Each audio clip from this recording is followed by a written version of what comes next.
When I was very young, I lost my mom to a sudden heart attack. It was just an ordinary day, or at least that's what it seemed like at the time. I was in the kitchen with my mother, and she was doing something in there, cooking, cleaning, or humming to herself while preparing meals for our family. I can't recall what I was doing at that moment. Maybe playing with some toys or chatting with her about something. But I do remember the suddenness of it all. One minute, she was standing there, and the next, she collapsed, crumpling to the floor right in front of me. It was terrifying. I had never seen my mother like that before, so still, so unresponsive. I didn't understand what was happening. I was just a child, and my innocent mind couldn't comprehend the magnitude of what was unfolding. I tried waking her up, sat next to her, confused and scared, but got no response.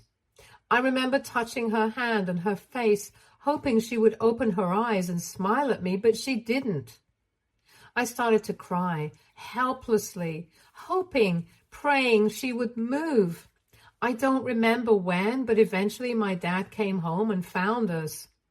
He saw her on the floor and me crying beside her, and immediately knew something was wrong. He started screaming her name as he grabbed the phone and called 911, his voice shaky. I don't remember much about the paramedics arriving, just flashes of strangers in uniforms, a lot of movement, and voices that didn't make sense to me. They checked me over, making sure I wasn't hurt. I just wanted my mom to be okay and kept looking over at her. And then the paramedics broke the unfortunate news to my dad. Mom was pronounced dead right there in our kitchen. And my dad broke down crying. My family was not the same after my mom passed away. The day we had my mom's funeral, my dad seemed utterly broken. I remember standing there holding my dad's hand, staring at the casket, but everything else seemed distant, like I was watching it all happen from far away. People offered their condolences, but their faces and words barely registered with me. All I could think about was that my mom was gone and I would never see her again. I didn't know how to process that. I was too young to understand the meaning of death. That night, my dad came back home and held me tightly, both of us sobbing, and I can still recall the way his tears soaked through my hair.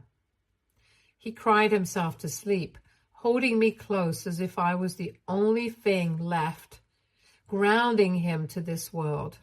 The two of us were lost in our grief, unsure of how to move forward without the person who had been the heart of our family. Thankfully, in the midst of all this pain, my aunt, Sophia, stepped in. She was my dad's sister, and from the moment Mom passed, she became our lifeline. I don't think we would have made it through those first few months without her. My dad was utterly lost. He couldn't handle his grief, and for a long time, he didn't try. He retreated into himself, barely speaking to anyone. He would go to work in a daze, come home, and drink until he passed out on the porch or on the couch. It was as though he was just trying to survive each day, numb to everything around him. I needed him, but he wasn't there. Not really. I felt abandoned, even though I knew he was hurting too. Aunt Sophia, though, she was different. She became sort of a parent figure to me during those days. She made sure I was okay, physically and emotionally. Every morning, Sophia would come over to pick me up, taking me to school, making sure I had everything I needed. She would pack me lunch, sometimes with little notes tucked inside. And after school, she would be there to help me with my homework, sitting patiently with me at the table, even when I struggled to focus. It's not like I could think straight with everything going on, but she never pushed me. She just supported me. When I needed to talk, she would listen, and when I didn't, she would just sit with me in silence. Later, during the evening, my nanny would take over looking after me until my dad could come back home. Aunt Sophia had her own life and her own husband, but for those months, she made me and my dad her priority. She must have been exhausted running between her life and ours, but she never once let it show. I don't know how she did it, but she became the glue that held us together. My aunt gently encouraged me and my dad to start going to church so we could find some peace and routine in our lives. Around that time, my school also recommended that I go to grief counseling since my grades were declining due to my mental health. Talking to a therapist helped me a lot, as it gave me a safe space to express the feelings I didn't know how to handle on my own. I could talk about the confusion, the sadness, and even the anger I felt without worrying about how it would affect my dad. Grief counseling became a crucial outlet for me, and I started to understand that it was okay to feel everything I was feeling, that there wasn't a right or wrong way to grieve, and in a way, it helped me connect with my dad better too, because as I learned how to deal with my emotions, I could also be there for him, even if just in small ways. I have to admit that my dad, for all his struggles, was an incredible father to me in those initial years. As he began to emerge from his grief, we started spending more time together. I've heard stories from friends about how strict their fathers were, some even talking about being yelled at or hit. But my dad was different. He never raised his hand to me, never even really raised his voice. He was patient and gentle, and always tried to understand me, even when I wasn't being very understanding myself. I know I wasn't the easiest teenager to raise. I was dealing with the usual struggles of adolescence, plus the added weight of my mother's death. There were times when I was moody, distant, and sometimes even rebellious. But my dad handled it all with so much grace. He just did his best to be the best father he could. When my dad initially started dating again, nothing really came of it. Women would come and go, but nothing ever got serious enough. That all changed eventually when he met Dee Dee. He was head over heels for her since their first date. He would always come back home smiling after their dates, and I felt happy for my dad. I wanted him to find his own happiness. And if Dee Dee was the answer, then so be it. The first time my dad brought her home, I wasn't sure what to expect, but I tried to keep an open mind for his sake. From the moment Dee Dee walked through our front door, she was nothing like Dad described her, and I had a bad feeling. She didn't seem welcoming or kind. In fact, she came across as snarky and judgmental from the very start. I'll never forget the way her eyes roamed our house, scrutinizing everything like she was searching for flaws. And when her gaze landed on the photos of my mom that were still proudly displayed in our living room, her eyes narrowed and she looked pissed. During lunch, she told my dad right in front of me that having pictures of my mom around the house was disrespectful to her, and that if he was serious about their relationship, he needed to get rid of them ASAP. I was shocked, furious even, that someone who barely knew us could make such a demand. Those were family pictures, and it had nothing to do with Dee Dee whatsoever. However, what hurt even more was when my dad went along with it. Without even asking me how I felt, he packed up all the portraits, every single one, and locked them away in the attic. Just like that. The images of my mother were hidden away like they were something to be ashamed of. As their relationship progressed, Dee Dee started coming over more often to our place. And with her came her 2 young kids. They were always loud, wild, and had no sense of boundaries. They would break things constantly, running wild through the house as if there were no rules. They'd knock over furniture, spill food, and leave mess everywhere. And worst of all, they had no sense of personal space.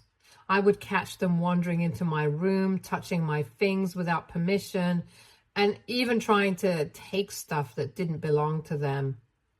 At first, Dee Dee would encourage me to spend time with the kids, saying how this would help us become a family. However, I quickly realized that she just wanted a free babysitter who could keep her kids entertained while she and my dad could go out for their dates. I wasn't stupid. I could see what was happening, and the more it happened, the more resentment I felt towards her and her kids. I tried talking to my dad about how I felt, but he urged me to give Dee Dee and her kids a chance. He wanted me to be more open, to try to embrace them as part of our family, but I just couldn't. So I started to avoid them. Whenever Dee Dee and her kids would come over, I'd retreat to my room and refuse to come out until they left. I didn't want to mix with Dee Dee's family. It didn't take long for Dee Dee to notice, and it became clear she wasn't happy about my distance. One evening, after another visit where I'd barely said a word to her kids, Dee Dee finally snapped. She and my dad got into a huge argument. I could hear her yelling, her voice echoing through the house. She was furious, complaining about how I wasn't talking to her kids and that I wasn't being a good brother to them. She then walked up the stairs and banged on my door, ordering me to open up and telling me how I needed to be taught a lesson. Her audacity was unbelievable, standing in my home, screaming about how I needed to be punished like I was some delinquent child. She had no idea what I had been through, no understanding of the pain and loss my dad and I had experienced. I had never been disrespectful to her or her kids. Yet here she was, trying to force me to be some sort of a brother to her kids. The worst part was that my dad didn't say a word in my defense except to ask her to calm down. It was like he was afraid to challenge her, or maybe he just didn't want to. I'll never forget how small and helpless I felt at that moment, realizing for the first time that my dad wasn't going to stand up for me against Dee Dee. Later, after the argument had cooled down and Dee Dee had gone home, my dad came to talk to me. I thought maybe he'd apologize for letting things get so out of hand or try to understand where I was coming from. But instead, he told me that the whole situation was my fault. He explained that Dee Dee was a good woman and that she and her kids had been abandoned by her ex-husband. They were just looking for a stable family, and I was making things difficult by not accepting them. He said that he was happy with her and that for his sake, I needed to at least try. I was floored. I couldn't believe that he was putting this on me, that he was expecting me to just ignore how I felt and go along with it because it made him happy. I understood that Dee Dee had been through a tough time. I didn't blame her kids for any of it. They were just caught in the middle like me. I certainly didn't appreciate being made to feel like I was the problem just because I didn't fit into this perfect picture of a new family that my dad and Dee Dee were trying to create. So I argued back. I told him straight out that I had no issue with him dating Dee Dee, and I could even live with her being around if that's what made him happy. But what I couldn't stand was how him and Dee Dee were constantly imposing their decisions on me, as if my feelings didn't matter. I reminded him that I was his son, his family, and he needed to consider how I felt about all of this also. I told him I wasn't interested in building a deeper relationship with Dee Dee or her kids. I could be polite, I could be civil, but beyond that, I wasn't going to force something that wasn't there. My words didn't sit well with my dad. I could see the disappointment in his eyes. He didn't say much after that. But the very next week, he forced me to attend a family counseling session with him and Dee Dee out of nowhere. My heart sank the moment I realized I was being dragged into a situation where they both wanted to gang up on me under the guise of working things out. From the moment the session started, it was clear Dee Dee had an agenda. She kept talking about how she just wanted herself and her kids to be accepted, and how I was the one standing in her way. It was like she had this rehearsed script, repeating over and over again how I was the obstacle to this perfect new family they were trying to create. At one point, she even started to cry, telling the therapist how I refused to let her into my life no matter how hard she tried. The tears felt so rehearsed, so convenient, like she was trying to manipulate us into feeling sorry for her. And predictably, my dad leaned into it, nodding and comforting her. But the therapist remained calm, not swayed by Dee Dee's display. She turned to me and asked me what I wanted. It was the first time since Dad and Dee Dee had started dating that anyone had actually cared about my perspective, and I felt a small sense of relief. I told her the same thing I told my dad before. I didn't want a deep relationship with Dee Dee and her kids, but I would always be polite to them. That was as far as I was willing to go, and honestly, I thought that was more than fair given everything that had happened. Of course, Dee Dee didn't like that. She immediately jumped in, saying how her kids deserved to be accepted and loved fully, and how I needed to stop grieving over my mother, who had been dead for years anyway, and moved forward in life. Those words hit me like a punch to the gut. It wasn't just insensitive. It was cruel. She expected me to just move on as if my mom's death didn't still affect me every single day, as if her presence in my life hadn't shaped who I was. My dad, sitting beside her, actually agreed with her and told me that I needed to come out of my shell and see how wonderful our life could be with Dee Dee and her kids as part of our family. I couldn't believe it. He had never spoken to me that way about my grief before. It was as though, in his mind, Dee Dee had become more important than preserving the memory of my mom. His desire for this new family had blinded him to how much I was still hurting, and he couldn't, or wouldn't, see that asking me to accept this new reality wasn't as simple as just moving on. Thankfully, the therapist took my side. It was the first time I felt validated in a long time. She didn't let Dee Dee or my dad bully me. Instead, she pointed out that they were pushing too hard and that they weren't giving me the space I needed to process everything. She even suggested they try to see things from my perspective, which I appreciated. But of course, Dee Dee didn't. Her face said it all. She was furious. I could tell that being called out by the therapist wasn't something she had expected, and it didn't sit well with her.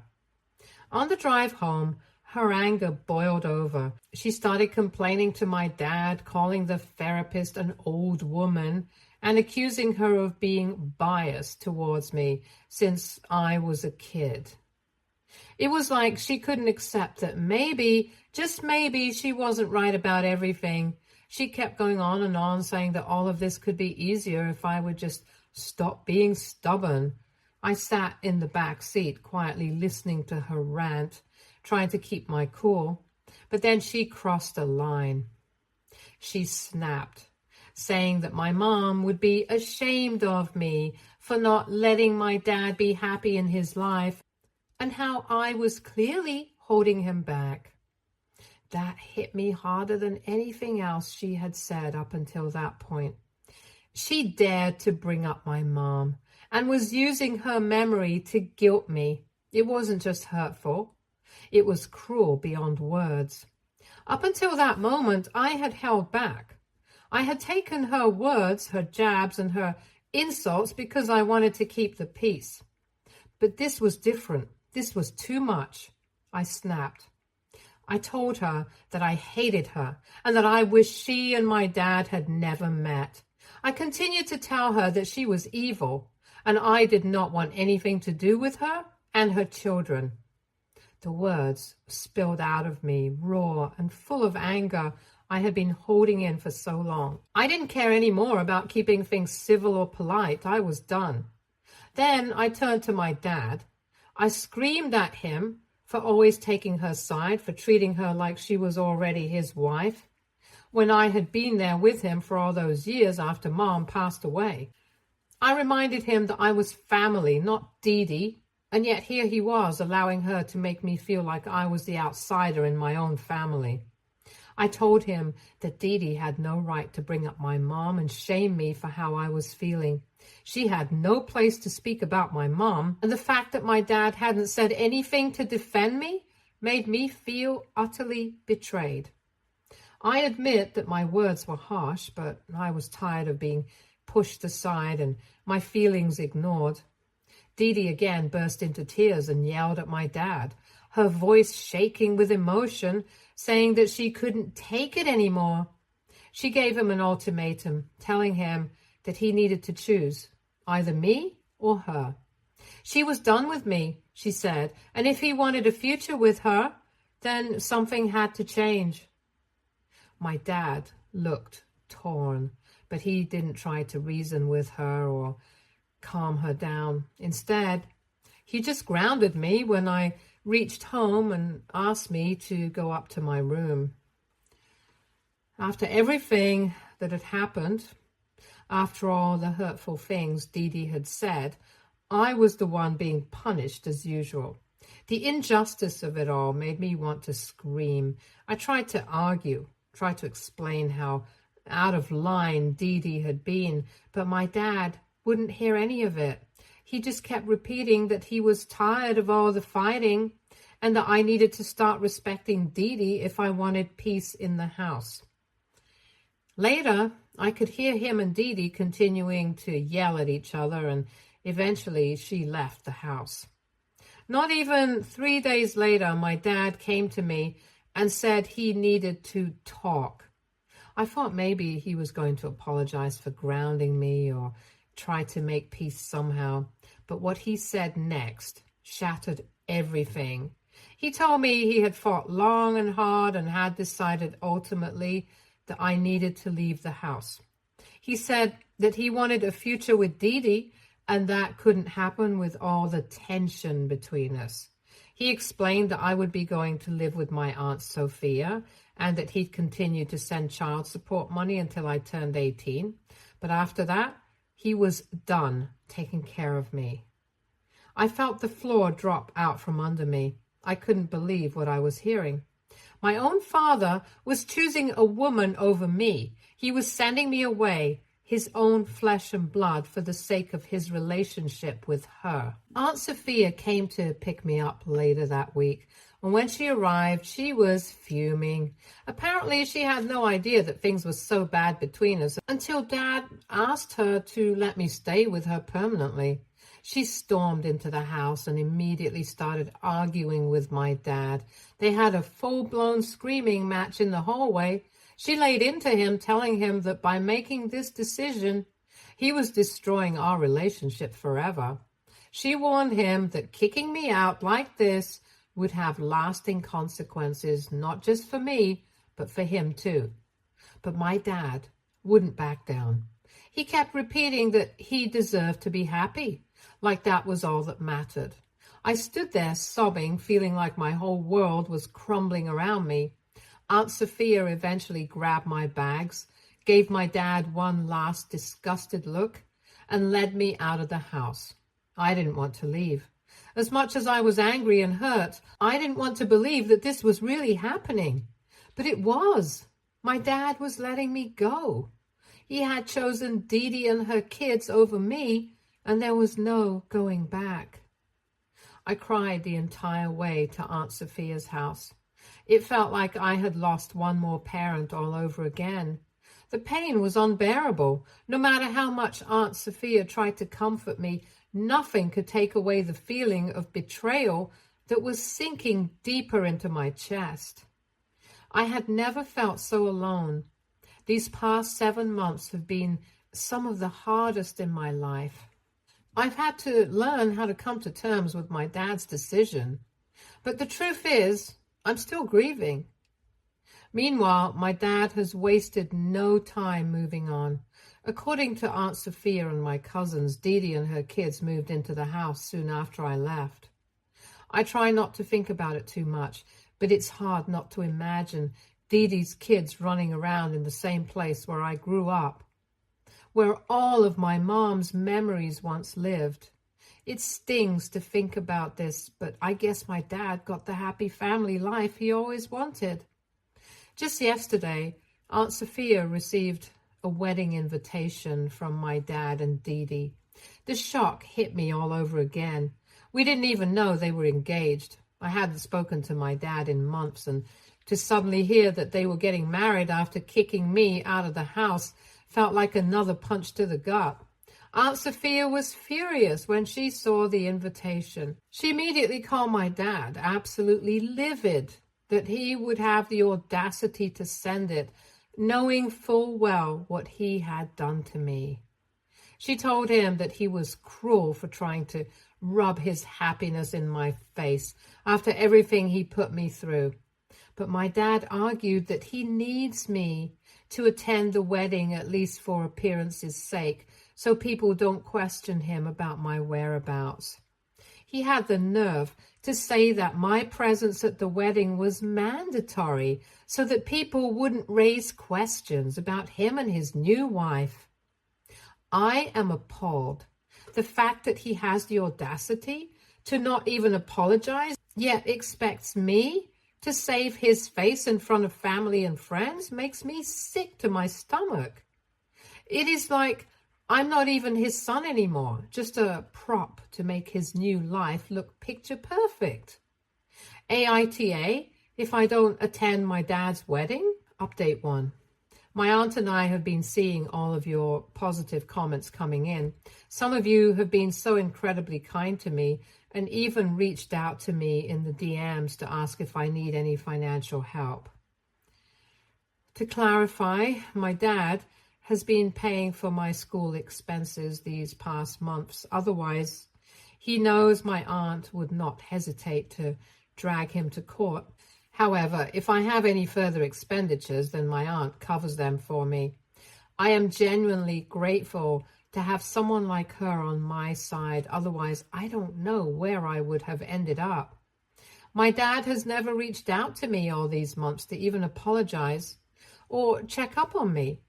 For everyone asking if he is being manipulated or controlled in his relationship by Dee Dee, I honestly don't know. I have no idea about the inner workings of their relationship. However, I do believe that he's an adult and can make his own decisions. He could have easily chosen me over her by not asking me to move out, but he clearly chose her.